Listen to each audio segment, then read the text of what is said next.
August 23 2001ஆம் ஆண்டு இந்த ஏர் டிரான்ஸ்னு சொல்லிட்டு ஒரு விமானம் வந்து டொரண்டோல இருந்து இந்த லிஸ்பன் வரைக்கும் இந்த ஃப்ளைட் போகுதுங்க. இது குறைஞ்சபட்சம் ஒரு 7 மணி நேரம் ஒரு நான் ஸ்டாப்பா போகக்கூடிய ஒரு ஃப்ளைட் தாங்க.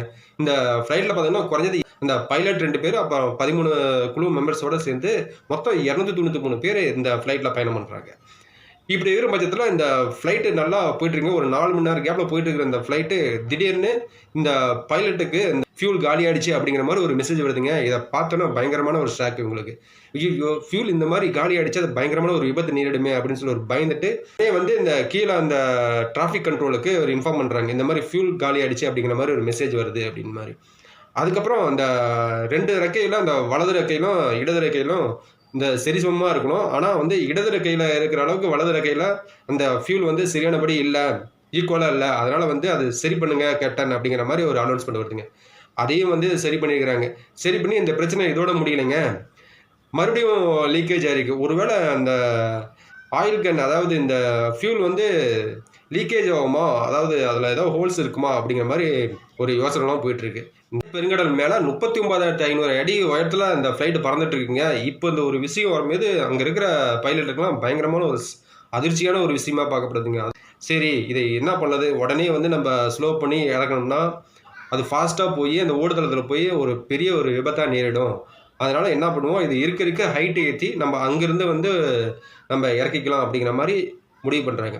அதுக்கப்புறம் அந்த சூழ்நிலை நம்ம கையில் ஃபியூல் இல்லை. அதனால் என்ன பண்ணலாம், அந்த லிஸ்பனுக்கு முன்னாடி ஒரு அசோர்ஸான்னு சொல்லிட்டு ஒரு தீவு இருக்குது, அங்கே நம்ம தரையிறக்கிற மாதிரி முடிவு பண்ணலாம் அப்படிங்கிற மாதிரி ஒரு முடிவு பண்ணுறாங்க. அந்த அசோர்ஸா அந்த தீவு வந்து இந்த போர்ச்சுகல் நாட்டோட சேர்ந்ததுங்க.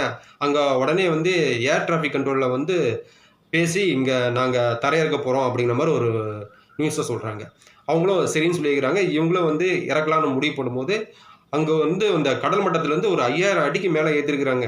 ஏற்றினோடனே அந்த அங்கே இறங்குறதுக்கு 360 டிகிரி செல்சியஸில் இறங்குறதுக்கு ஒரு நிமிஷத்துக்கு ஒரு 200 அடி இந்த ஸ்கொயர் ஃபீட் அடி உயரத்தை குறைச்சாங்க. குறைக்க இது வந்து இந்த ஃப்ளைட்டை அப்படியே நார்மலாக கொண்டு வந்துருக்காங்க. கொண்டு வந்து இந்த கீழே டவுன் பண்ணும்போது இந்த ஃப்ளைட்டோட முன்பக்கத்தை கீழே கொண்டு வந்து தான் ஒரு உந்து விசையினால தான் கீழே இறக்குவாங்க. ஆனால் அந்த 2 இன்ஜின் வேலை செய்யாதனால அப்படி பண்ண முடியலைங்க. அதனால என்ன பண்ணுது, இந்த உந்து விசையினால வேற மெத்தடில் நம்ம இறக்கலாம் அப்படிங்கிற மாதிரி முடிவு பண்ணாங்க. முடிவு பண்ணது பின்னாடி தான் அது இன்னும் தாழ்வான பகுதியில் போகும்போது இந்த ஓடு பாதையில் ஓடும்போது இந்த 12 டயரில் ஒரு 10 டயர் வெடிச்சிருச்சுங்க. வெடிச்சு இந்த டயர்லாம் வந்து கொஞ்ச நேரம் கழிச்சு எரிய ஆரம்பிச்சிச்சு. உடனே முன்கூட்டியே இந்த பாதுகாப்பு பணிலாம் இருந்ததுனால அந்த தீயை அணைச்சிட்டாங்க, எல்லாத்தையும் காப்பாற்றிட்டாங்க. விமானம் ஏன் இந்த மாதிரி நடந்துச்சு அப்படின்னு சொல்லிட்டு ஒரு விசாரணை பண்ணாங்க. விசாரணை பண்ணி பார்க்கும்பொழுது அந்த ஃபியூல் டேங்க்கு மேலே ஒரு வந்து ஸ்பேர் பார்ட்ஸாக மாற்றிருக்கிறாங்க. அது வேறு ஃப்ளைட்டோட ஒரு ஸ்பேர் பார்ட்ஸாக அதில் மாற்றிருக்கிறாங்க. அதனால் அந்த ஸ்பேர் பார்ட்ஸ் என்ன ஆச்சுன்னா அதுலேருந்து உராய்வு பண்ணி அதனால் அதில் தான் லீக்கேஜ் ஆகிருக்கு அப்படிங்கிற மாதிரி ஒரு உண்மையாக கண்டுபிடிச்சாங்க.